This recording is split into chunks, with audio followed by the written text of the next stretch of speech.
Ano tay masasabi mo ngayon tay? Malaki lang, malaki salamat sa Bakit tayo napaiyak ka sa binigay ko? salamat. Bakit tayo walang nagbibigay sa yung iba na walang nagbibigay sa iyo? Wala po, kami lang kasakalan na lang kayo, sariling kayo po.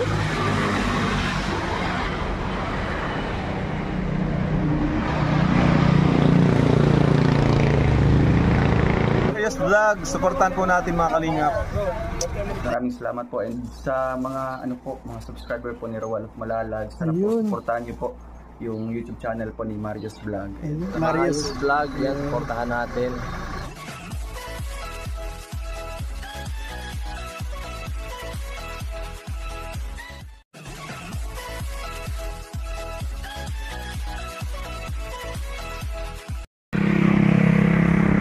Ay mga kalingap, magandang araw po sa inyong lahat, magandang gabi. At kung bago lang ho kayo sa aking channel, please subscribe at pakiclick na rin ho yung notification bell para maging updated ho kayo sa lahat ko pang gagawin mga video.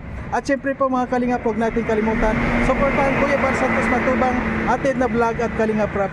Ayan, mga kalingap, nandito ho tayo sa tabi ng highway ngayon at ito hong bahay na ito ay palagi ho nating dinadaanan. At ngayon ho, talagang pinasok ko na siya para malaman natin kung sino nga ang mga nakatira dito. At para malaman natin mga kalingap, kakausapin natin siya. Ayan po. Nay, kumusta na po kayo, Nay? Ito po. Ano pong pangalan ninyo? Yolanda po. Yolanda. Ramos po ang apelyido ko. Ilang taon na ho kayo sa ngayon? 60 na po ako noong July 3. Senior na ho pala kayo.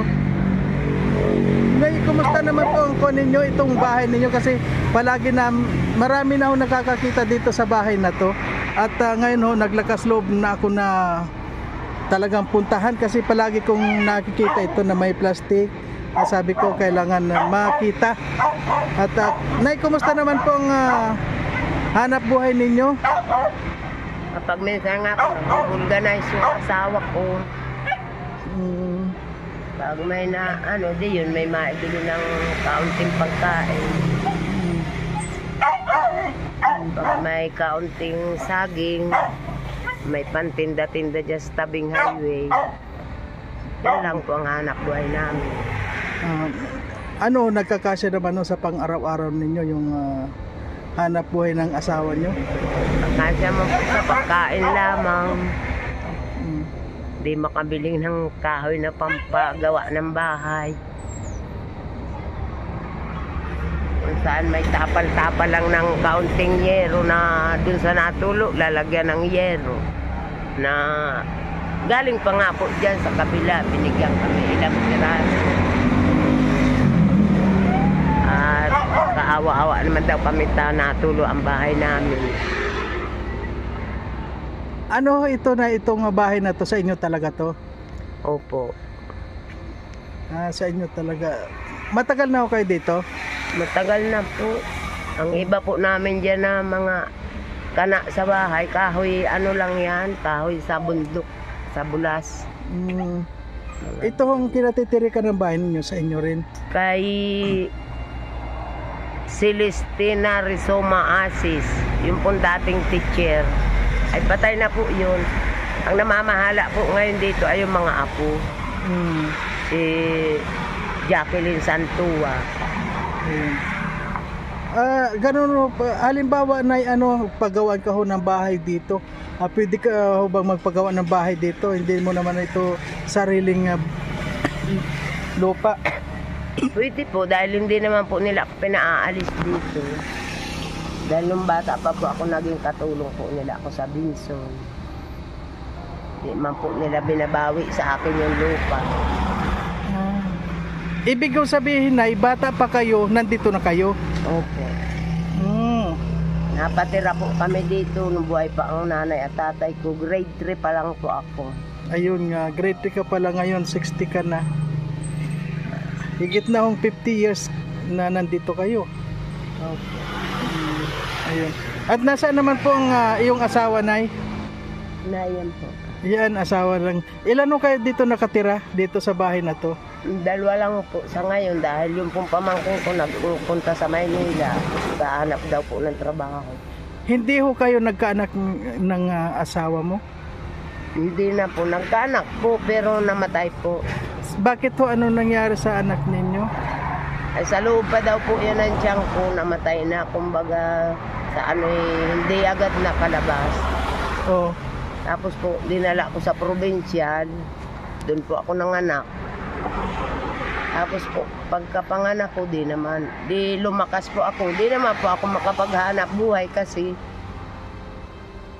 nasira nga po nila yung pantog ko. Kaya nagka-damage po ako. Hindi na ako makapaghanap buhay sa iba, sa malayo-layo. Dahil siyempre po, nakikita nila yung katayuan ko pag nabasa na yung damit ko sa likuran. Siyempre po, paalisin na ako. Kaya di ako makapamasukan. Ano hong ibig nyo sabihin, Nay? Yung pantog nyo sinira ng... Nabutas po nila. Nasundot po ng yung catheter na pang daanan ng ihi. Bakit to hindi na ba pwedeng tahiin yun o operahin? Hindi na nila ginawa yun? Mahal po ang inihingi sa amin. Ay di naman po namin kaya. Wala po kami pera.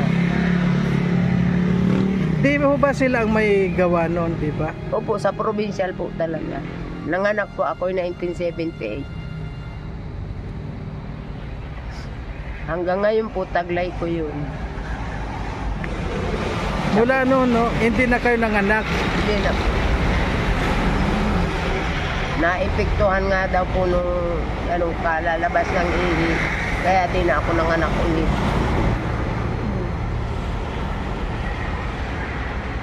Di, palagi ho kayo naka-diapers. Opo. Sa maghapon po, nakaka-4 o 5 diaper. Kasi o dalang bumbuhos na lang siya. Opo. Buti Hindi na ho, lang po ang tulo niya. buti naman ay na-afford ninyo yung pambili ng diapers. Sa araw-araw, magkano ho ang ginagastos para sa diapers? Pag may nagpapasuog po sa akin, pag may nagpapahilot, naghihilot-hilot po ako. Pag may pera po ako, talaga pinaglalaanan ko siya ng pambili ng diaper. Ay, marunong ka ho manghilot. Opo. Tinuruan pa ako ng nanay at tatay ko. Nung buhay pa sila. Kumusta naman ho ang asawa nyo? Yung asawa nyo, meron nung narinig ko meron siyang karamdaman din o Asma po. meron? Nasaan ho siya? Pwede ho bang makausap? Hello Tay, kumusta po Tay? Botro. Tay, anong pangalan nyo po? Joseph. Joseph? Tuaso. Oh, Joseph. Tay, talagang tiga dito ka sa Bicol? Tandores po ako garak. Katanduanes ka? Bicol po talaga ano? Bicol. Ay, si nanay po pala, tiga saan? Hindi ko na, dito Pare rin po. kuya. Barangay din. Ay, dito po, oo nga. Oh, yun. Ano Tay, kumusta naman po ang hanap buhay natin? Ito lang, saging lang, walang iba. Nagsasag... Tapos pag minsan niya, nagbuburubol ganas. Mm. Walang hanap buhay. Bakit Tay, parang naiiyak kayo? Sir? Talagang nakakaiyak din po yung mga pang po ano sa pang-araw-araw, lalo na yung sa nangyari kay nanay na hindi na kayo nagkaanak muli. Hindi na po. Hayaan mo Tay, wag mo muna talagang magkuhan po ang lalo na yung hanap buhay sa pang-araw-araw. Opo. Buti Tay, malakas din ang kunya, ang loob nyo na magsama. Ilang taon na ho kayo magkasama ni nanay? 30, mahigit ng 30. Talagang kasal din ho kayo? Hindi. Ay di. Ay, hindi ho kayo kasal. nakakabilib ka tay ano, dahil kung iba-iba lang ho na hindi naman kasal na ganyan na siguro naghanap ka na ho ng iba dahil hindi na nakakaanak. Ito naman ho, nakuan lang po ano. Kaya bilib ako sa iyo tay, sana matulungan kayo. At sa trabaho mo tayo sa pang-araw-araw, kumusta naman po? Pangkain. Alam mo, kabili-bili naman yung kalating kilong isda.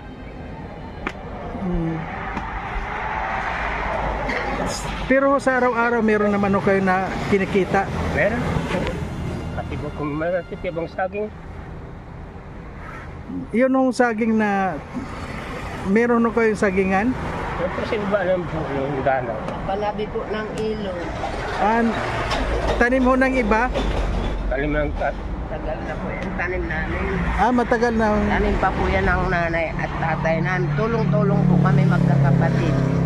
6 na magkakapatid po kami dati. Nagkaiwa-hiwalay na po.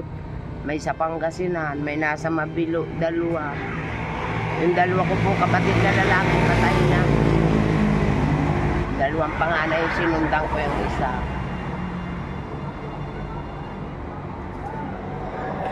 Ayan tay, sa mga marami pong nanonood dito sa video ito ano tay, ano naman ho ang gusto nyong tulong? Halimbawa mayroong gustong magpaabot sa inyo ng tulong, ano naman ho yung gusto nyong tulong na ipaabot sa inyo? yung gusto lang tulong namin, yung gusto nang yung puli, yun wala pa yun.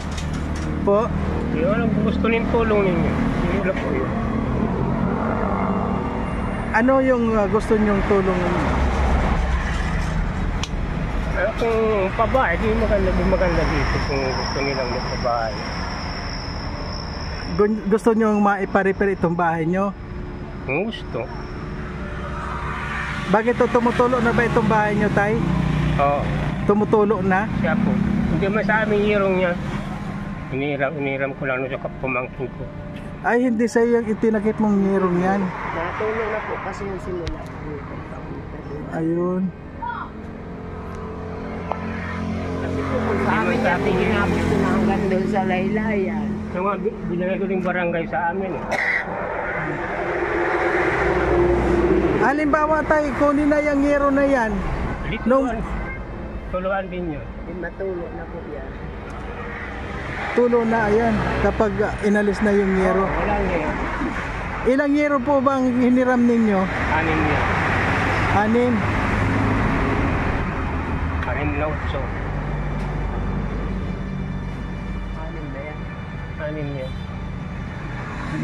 So ngayon tay, ang gusto mo lang na ihingi ng tulong yung bubong ninyo at ma-repair man lang itong bahay nyo. Kahit kahoy, kung may bibigay na kukulang din. Halimbawa tayo bibigyan kayo ng mga gamit, meron ho bang tutulong dito para tumulong? Halimbawa mayroong... Kung mayroon ng gamit po, kahit ako, pwede ko na itong gawin. Halimbawa ho, anong gamit ang kailangan ninyo tay? Kahoy lang pati hero. Yero, gusto nyo na pong yero. Pako. Ayun. Ilan hong yero ang kailangan dyan? Bali 12 yan. 12. 12 uso. Magkano na ho ang yero ngayon? Yung sa pambangking gulan, yung mahigit ng 300 sa linya. Ang isa nasa 300. Di halimbawa na lang, ilang yero po yan? 6 na yero. Halimbawa tayo may magbigay ng 6 na yero at saka pako. Pwede nyo ho bang maikabit yun? Tutulong na, meron nang tutulong sa atin na magkabit niyan. Ikaw ho gumagawa ka rin ng ganyan? Opo, magawa ko rin kung may gamit. Sa akin yung kaya kung wala eh.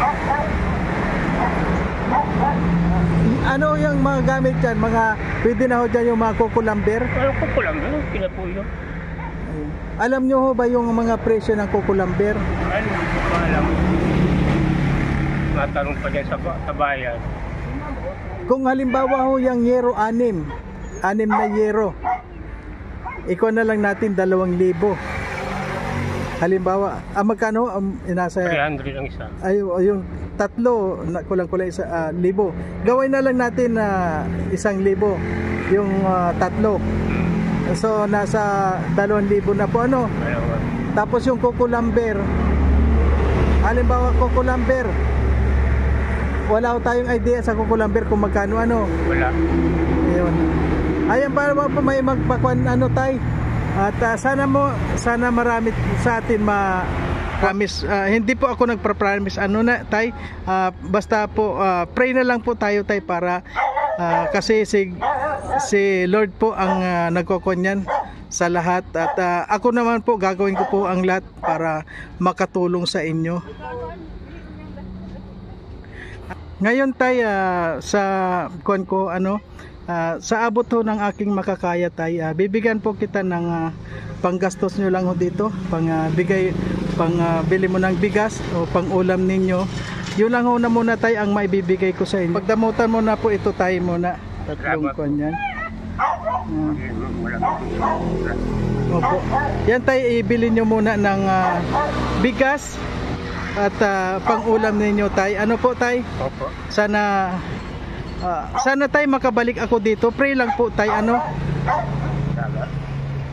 Ano tay masasabi mo ngayon tay? Malaki lang. Malaki salamat sa inyo. Bakit tay napaiyak ka sa binigay ko? Salamat. Bakit tay walang nagbibigay sa yung iba na walang nagbibigay sa iyo? Wala po. Kami lang kasakalan na lang kayo. Sariling kayo po.